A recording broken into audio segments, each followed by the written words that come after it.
Aksi nyata modul 1.4 budaya positif. Assalamualaikum warahmatullahi wabarakatuh. Sebelumnya perkenalkan, fasilitator saya Bapak Farid Susanto, pengajar praktik saya Bapak Bagus Indrajit, dan saya Wulandari, calon guru penggerak angkatan 9 dari SMA Muhammadiyah 2 Wuluan, Kabupaten Jember. Kali ini saya akan memaparkan tentang aksi nyata modul 1.4 budaya positif.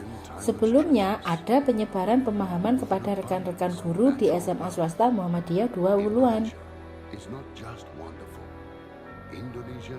Rancangan tindakan untuk aksi nyata saya yaitu adanya latar belakang. Budaya positif merupakan perwujudan nilai-nilai kebajikan universal yang harus ditetapkan di sekolah. Kebiasaan-kebiasaan yang berkembang di sekolah secara tidak langsung menjadi cermin dari tujuan mulia, yaitu nilai-nilai yang diyakini oleh sekolah. Untuk itu diperlukan upaya untuk menciptakan lingkungan positif agar terbentuk budaya positif. Adapun tujuannya yaitu mewujudkan budaya positif di sekolah melalui keyakinan kelas, membangun motivasi intrinsik, mewujudkan pembelajaran yang menyenangkan, dan mewujudkan pembelajaran yang berpihak pada murid. Tolak ukur. Murid terlibat aktif dalam membuat dan menerapkan keyakinan kelas atau keyakinan sekolah. Pembelajaran berlangsung dengan menyenangkan, tercipta lingkungan belajar yang positif, dan guru serta murid dapat menerapkan budaya positif secara konsisten. Lini masa tindakan yang akan dilakukan berupa melakukan sosialisasi tentang disiplin positif untuk mewujudkan budaya positif di sekolah, menjelaskan pentingnya keyakinan kelas, memfasilitasi murid untuk membuat keyakinan kelas, melaksanakan keyakinan kelas dengan konsisten, dan membuat dokumentasi. Berikut adalah video pelaksanaan penyebaran pemahaman kepada rekan-rekan guru di SMA swasta Muhammadiyah 2 Wuluan. Selamat menyaksikan. Bismillahirrahmanirrahim. Assalamualaikum warahmatullahi wabarakatuh. Baik, Bapak Ibu, hari ini di kesempatan yang berbahagia ini saya diploma di Kepala Sekolah SMA Muhammadiyah 2 Wuluan. Kita akan menyajikan salah satu program guru penggerak, yaitu aksi nyata diseminasi budaya positif di SMA Muhammadiyah 2 Wuluan. Dan pada kesempatan kali ini akan disampaikan oleh salah satu guru penggerak kita, Wulandari SPD. Kepada yang berkepentingan, saya persilakan. Terima kasih dulu. Assalamualaikum warahmatullahi wabarakatuh.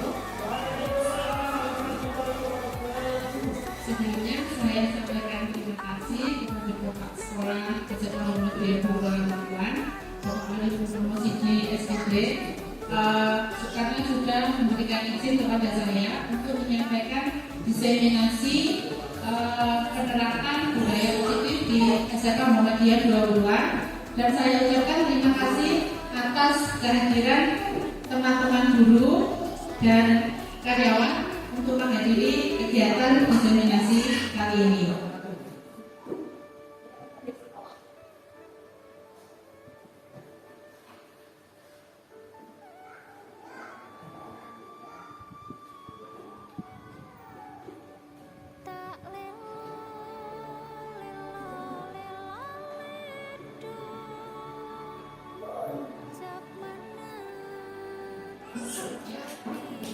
Sambil menunggu bahan presentasinya,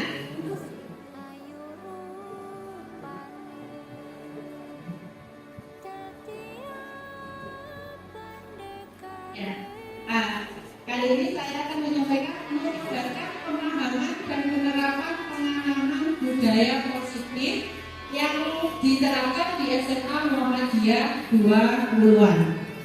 Next. Apa sih itu budaya positif? Sebelum ke budaya positif, ada konsep inti budaya positif, ada 8. Yang pertama, perubahan paradigma belajar. Yang kedua, disiplin positif. Yang ketiga, nilai-nilai kebajikan. Yang keempat, kebutuhan Yang kelima, motivasi perilaku manusia.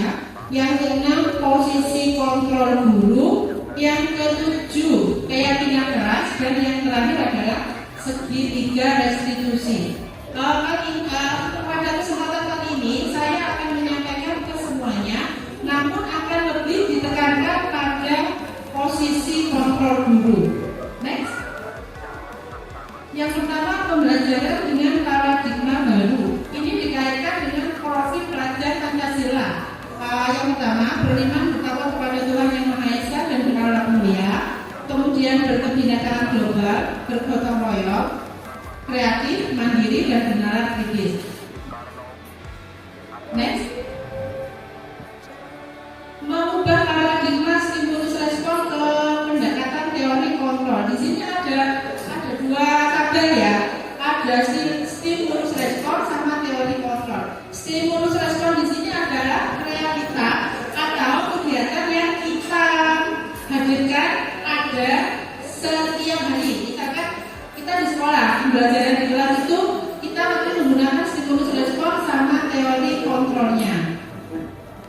Stimulus respon di sini ada 8 beserta teori kontrolnya. Realitas kebutuhan kita sama, tetapi teori kontrolnya berbeda. Kemudian semua orang melihat yang sama, akan tetapi perbedaan setiap orang memiliki gambaran yang berbeda.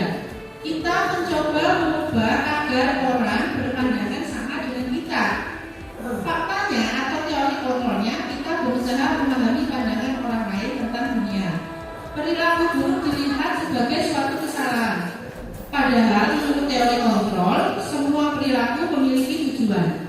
Stimulus respon, orang lain bisa mengontrol saya. Menurut teori kontrol, hanya saya yang bisa mengontrol diri saya sendiri. Jadi tidak tergantung kepada orang lain. Saya bisa mengontrol orang lain. Faktanya, teori kontrolnya, saya tidak bisa mengontrol orang lain. Paksaan ada saat bujukan gagal. Model berpikir menang atau kalah.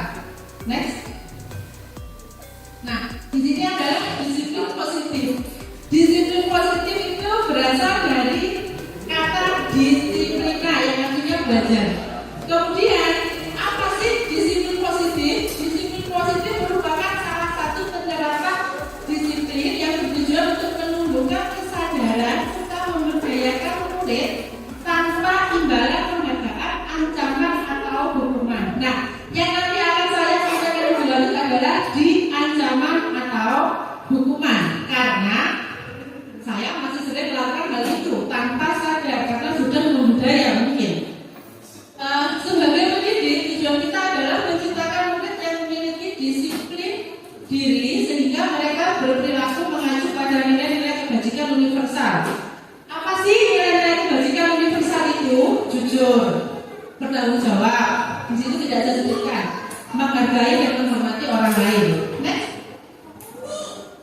Nah, ini nilai-nilai kebajikan. Nah, ini saya buat berdasarkan yang saya identifikasi atau alami. Profil pelajar Pancasila. Kemudian ini privilege program ini saya ambil dari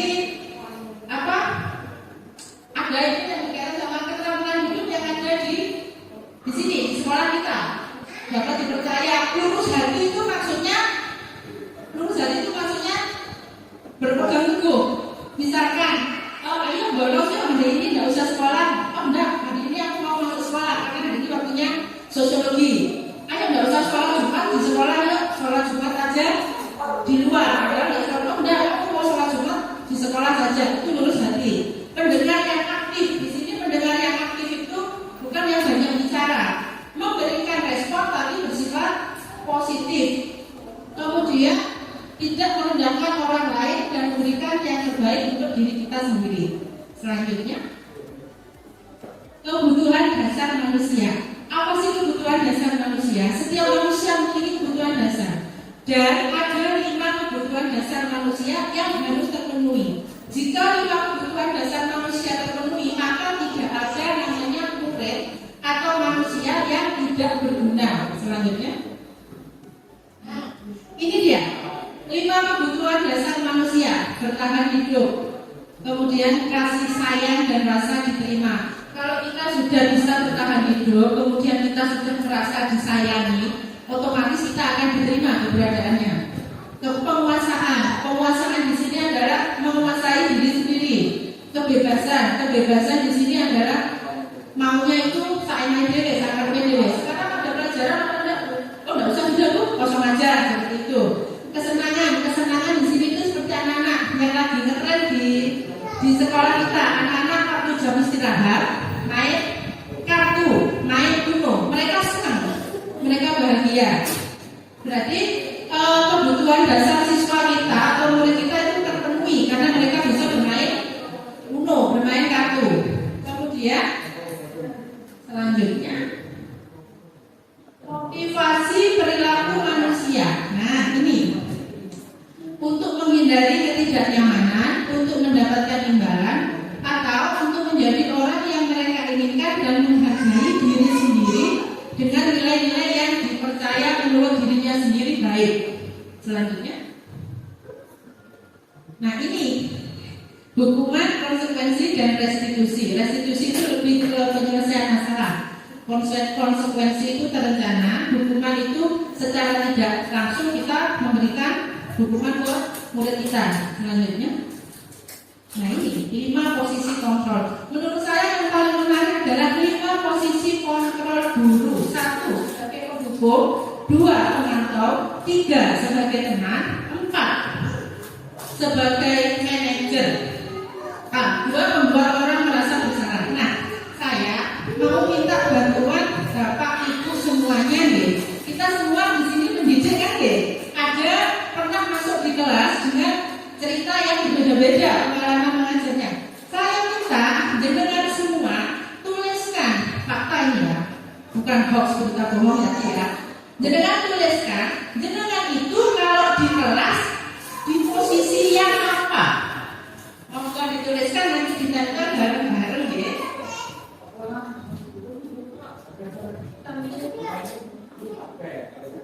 Monggo, kertasnya ada tadi? Loh, monggo kertasnya. Ya Allah. Supaya faktanya di kelas nggih monggo dituliskan semua.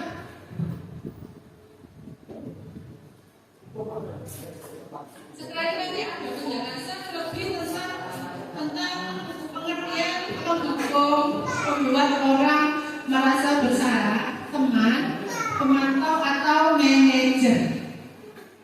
Kalau sudah, monggo jenengan maju, ditempel di sini.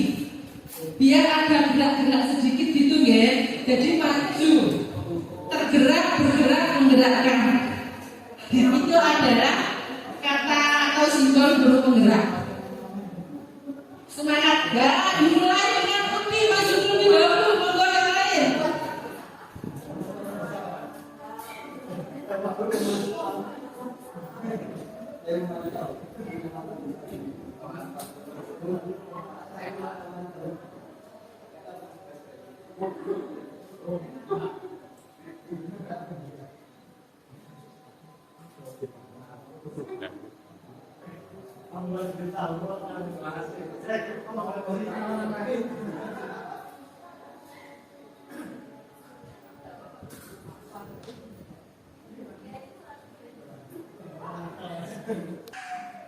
Oke, nah ini jawaban dari teman-teman semua. Gerai karaoke ya. Ada 2 orang bersalah. Teman, pemantau, teman, pemantau, teman, teman, pemantau, teman, teman. Ini dilakukan semua sama Bapak Fajar. Penghukum, pemantau, teman, manajer. Keren. Pemantau. Nah, di sini monggo Mas di penghukum itu apa? Sebagai penghukum itu, ini saya ambil salah satu contoh. Waktu hari Senin kita upacara bendera, ada salah satu siswa kita yang tidak memakai atribut, tidak memakai topi dan tidak memakai dasi. Otomatis ini siswa laki-laki ya. Kemudian Kalau sebagai pembuku, contohnya saya. Loh, kok tidak lengkap? Oh, ayo, Bapak, itu nggak ini contoh. Pembuku itu apa dari nada bahasa itu sudah kelihatan. Hormat bendera selama 1 jam pelajaran. Kalau membuat orang merasa bersalah itu kalimatnya itu kalau bahasa kita itu gini kalimatnya itu gak enak nyelekit, tapi ngomongnya biasa misalkan gini. Berapa atau ibu memberitahu kamu ya Allah, mengecewakan sekali kamu misalkan seperti itu, kan gak enak ya. Itu adalah sebagai membuat orang merasa bersalah. Kalau sebagai teman, nah kalau sebagai teman itu kita memakai kalimat yang luas. Ayo dong ikuti aturan sekolah, tolong bantu ibu ya sekali ini saja. Ya sudah tidak apa-apa kalau berbuat seperti ini. Kalau pemantau itu kita memantau dari awal itu sudah diperhatikan.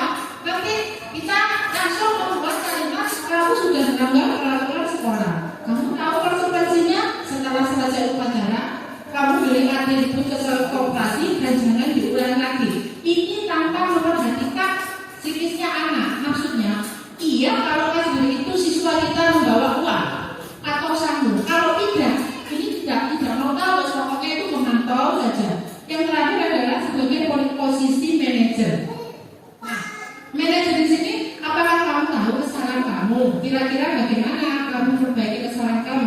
Kalau posisi manajer itu, kita bertanya kepada murid kita kembalikan, kamu tahu nggak salahnya di mana? Kemudian yang memberi solusi itu bukan kita, bukan gurunya, tapi biarkan anak yang berpikir sendiri atas solusi dari permasalahan yang dia buat. Dari kelima posisi kontrol ini, sebenarnya yang paling bagus, yang paling the best of itu yang manajer. Tapi walaupun saya di pendidikan guru penggerak, ada missnya, ada lupanya. Kadang saya itu masih melakukan sebagai penghukum. Seperti cerita kemarin, hari Rabu, hari Senin, saya ada ulangan bahasa Inggris. Itu saya memberikan ulangan lisan dan tulis. Nah, di situ ada 2 siswa tidak masuk di kelas 11B. Setelah itu hari berikutnya anak-anak itu datang masuk, kemudian ke saya, Bu, saya mau ikut susulan. Kalau saya sebagai posisi manajer, saya akan bertanya, kamu dari mana? Kenapa? Di situ saya tidak melontarkan kalimat seperti itu. Kalimat yang saya lontarkan adalah susulan apa? Tidak ada susulan. Tidak ada susulan. Kalau ya, itu kan dari nada bicara saya, itu anak-anak langsung bad mood, mogok. Dan saya juga tidak norek ya, dan saya urusi. Ternyata mereka merasa tersinggung sama mungkin omongan saya sepedas cabai tambah silet ya. Jadi mereka waktu itu agak gimana seperti itu. Kalau dari semuanya di sini itu yang menjawab manajer, posisi yang sudah dilakukan Pak Fajar. Tapi di sini Pak Fajar semuanya itu dilakukan, berarti pernah jadi penghukum, pembuat orang bersalah, pemantau, teman, dan manajer. Jadi ini pembelajaran ya. Selanjutnya, nah ini ya sudah contoh-contoh pos kalimat yang digunakan dalam posisi kontrol. Saya kecewa sekali dengan kamu. Ini masuk ke yang mana? Nah, pintar sekali. Yang kedua, kamu tidak pernah benar melakukannya.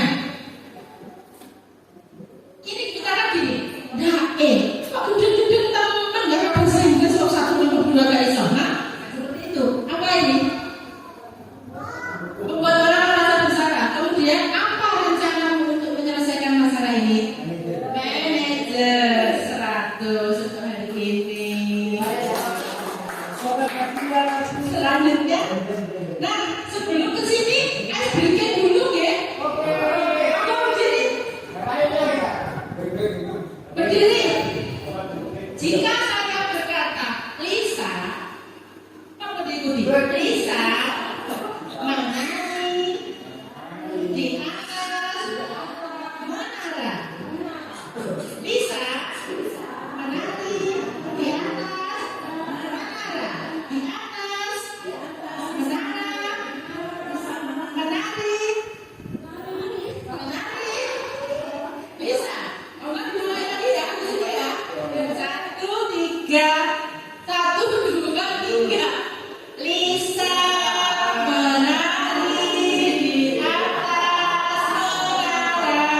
di atas menara bisa menari, menari, menara di atas menari, menari bisa di atas menara.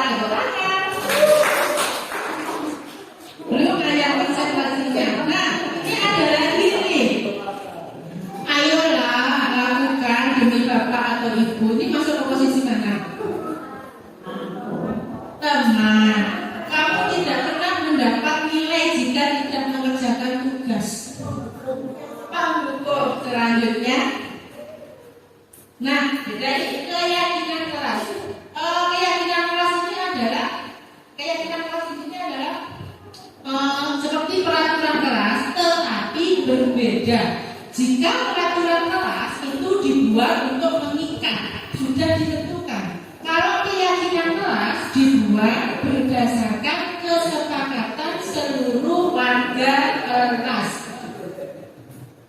Nah itu nomor selanjutnya. Pembentukan keyakinan keras bersifat abstrak. Abstrak di sini bisa berikan contoh. Bersifat abstrak. Abstrak di sini. Abstrak itu apa ya?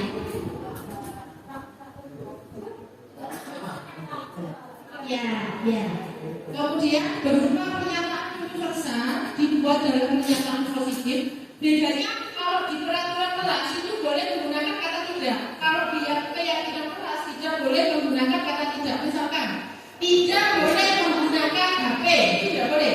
Tapi jika di keyakinan kelas, sebaiknya waktu pembelajaran HP dimatikan. Beda ya konten kalimatnya. Kemudian sesuai dengan kondisi kelas saat itu, semua warga kelas dilibatkan dalam membuat keyakinan kelas. Ada contoh, tapi tidak saya tampilkan. Kemarin itu saya membuat keyakinan kelas 12 IPA, seperti itu. Selanjutnya, nah ini segitiga restitusi itu adalah pemecahan masalah. Ada masalah, itu yang pertama dilakukan misalkan seperti kemarin, Vanessa dan Evita yang merasa ada masalah dengan pembelajaran bahasa Inggris. Yang pertama dilakukan bahasa Inggris dan bahasa Arab. Yang pertama kali dilakukan adalah menstabilkan identitas. Kita tanya dulu ada apa, kenapa itu. Kemudian divalidasi tindakan yang salah. Validasi tindakan yang salah itu menurut kamu yang kamu lakukan tadi itu sudah tepat atau tidak, sudah benar atau tidak. Yang terakhir menanyakan keyakinan. Itu maksudnya nilai kebajikan universal yang dipercaya. Kira-kira yang kamu lakukan tadi itu efeknya seperti apa? Solusinya seperti apa? Jadi seperti itu. Selanjutnya, nah ini adalah cara-cara atau kalimat yang kita gunakan dalam menstabilkan identitas. Yang pertama, berbuat salah itu wajar. Maksudnya menstabilkan identitas itu biar anak atau siswa kita itu merasa apa ya, nyaman untuk bercerita, terbuka. Jadi tidak ada keluh kesah atau gimana. Tidak ada manusia yang sempurna. Bapak atau ibu juga pernah melakukan itu. Bapak atau ibu guru tidak mau mencari siapa yang salah, tapi ingin mencari solusi dari permasalahan ini. Kemudian validasi tindakan yang salah.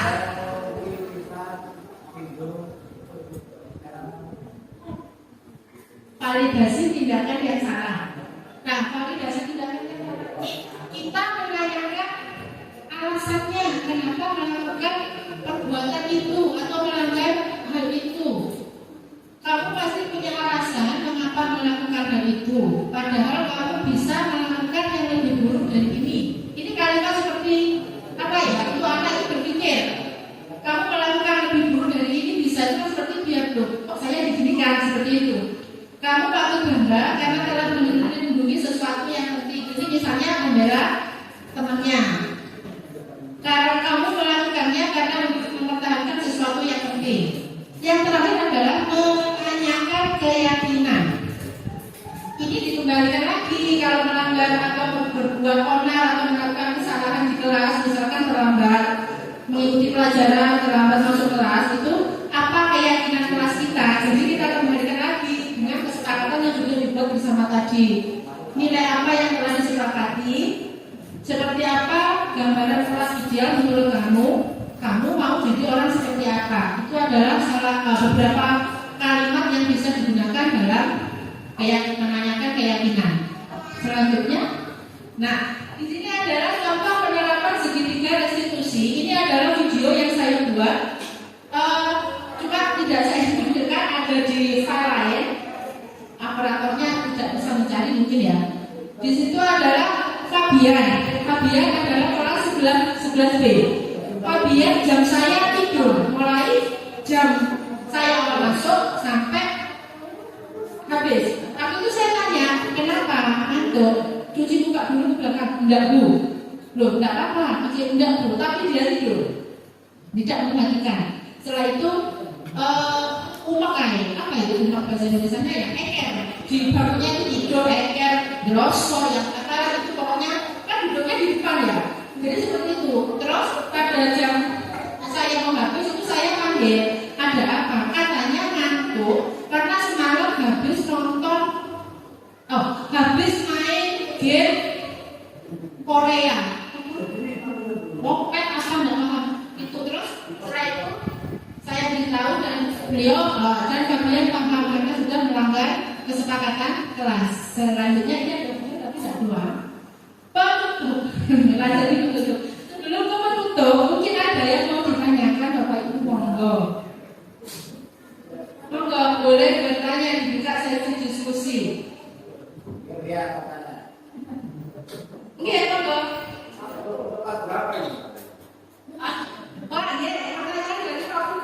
Ini bisa diterapkan di kelas 10, 11 atau 12 di SD, SMP, SMA bisa Pak? Nggih, Pak. Kalau mau sekolah SMA harus melalui TK, SD, SMP, SMA seperti itu. Mungkin ada pertanyaan yang lain? Monggo. Oke, Pak Fajar. Di kelas, oke. Berarti Pak kita posisi kontrol tadi ya Pak. Cara menerapkan posisi manajer. Nah itu, ini saya juga di kelas ini. Kelas ini. Bukan saya duluan. Misalkan saya ambil contoh kelasnya Bapak Panjang ya, 12 IPS. Dengan siswa yang sangat luar biasa kemampuannya untuk berpikir, untuk berbicara, siswa yang aktif. Untuk menjadi posisi manajer di kelas 12 IPS, kita harus masuk ke personal mereka dulu. Pertama yang dilakukan adalah kita aktif bertanya, hari ini pelajaran apa? Hari ini ada yang kosong tidak mata pelajarannya. Kita aktif mendekati anak-anak seperti itu, bertanya, hari ini pelajaran yang kemarin pelajarannya siapa? Jadi seperti itu. Jadi anak-anak itu kita memposisikan manajer nanti memancing mereka dengan seperti itu biar mereka yang bercerita sama kita. Mungkin seperti itu Pak. Oke? Ada lagi? Oke. Iya. Ini kan kita sudah melaksanakan sistem yang begitu bagus. Ternyata itu bisa dikosong. Iya. Dan itu selama dengan itu juga dilakukan. Nah, ini bagaimana untuk memacu seperti itu? Iya. Apakah kita mengikuti keinginan siswa? Kalau kenapa pembelajaran itu sudah seperti konsep hidup penggerak, tetapi semuanya itu mengamalkan enak gitu. Iya. Enak itu orang dapat pahala. Iya. Betul. Iya. Iya. Ya, pertanyaannya bagus ya. Bagaimana cara menerapkan itu di sekolah kita? Sedangkan anak-anak dan beberapa guru menyukai jam kosong. Underline beberapa guru. Tidak semuanya guru. Nah, bagaimana? Kembali lagi Pak ke konsep sebentar saya singgung. Kembali lagi ke konsep dasar pemikiran filosofis pemikiran Ki Hajar Dewantara bahwa anak itu atau pendidikan itu adalah menuntun anak sesuai kodrat anak dan kodrat zaman. Kodrat anak itu maksudnya apa? Membuat menciptakan pembelajaran yang berpusat pada anak, menyenangkan. Tanda kutip, menyenangkan itu bukan berarti kosong kita ikuti. No, tidak. Menyenangkan itu kita masuk, kita memberi permainan, anak-anak senang. Kemudian kodrat zamannya sekarang kan digital. Ya jangan kita duduk ceramah, enggak. Jadi digital kita main HP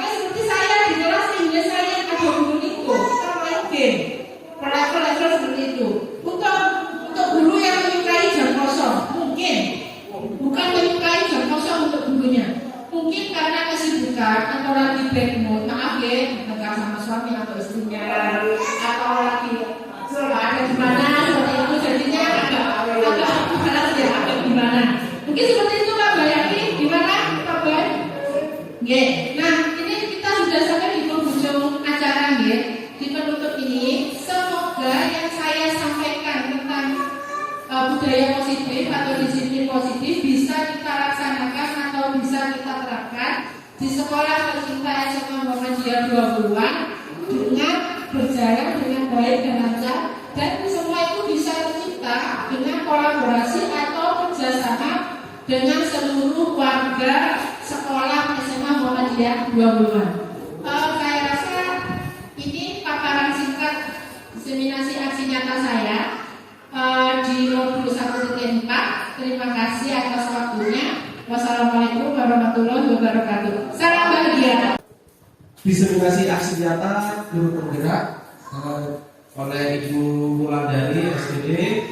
Semoga ini bisa diimplementasikan oleh kita semua dan dipahami oleh semua siswa kita. Terima kasih atas segala partisipasi dari dewan guru yang lain. Untuk itu mari kita tutup acara pada siang hari ini dengan bacaan hamdalah bersama-sama. Demikian paparan aksi nyata saya. Terima kasih. Salam bahagia guru hebat. Wassalamualaikum warahmatullahi wabarakatuh.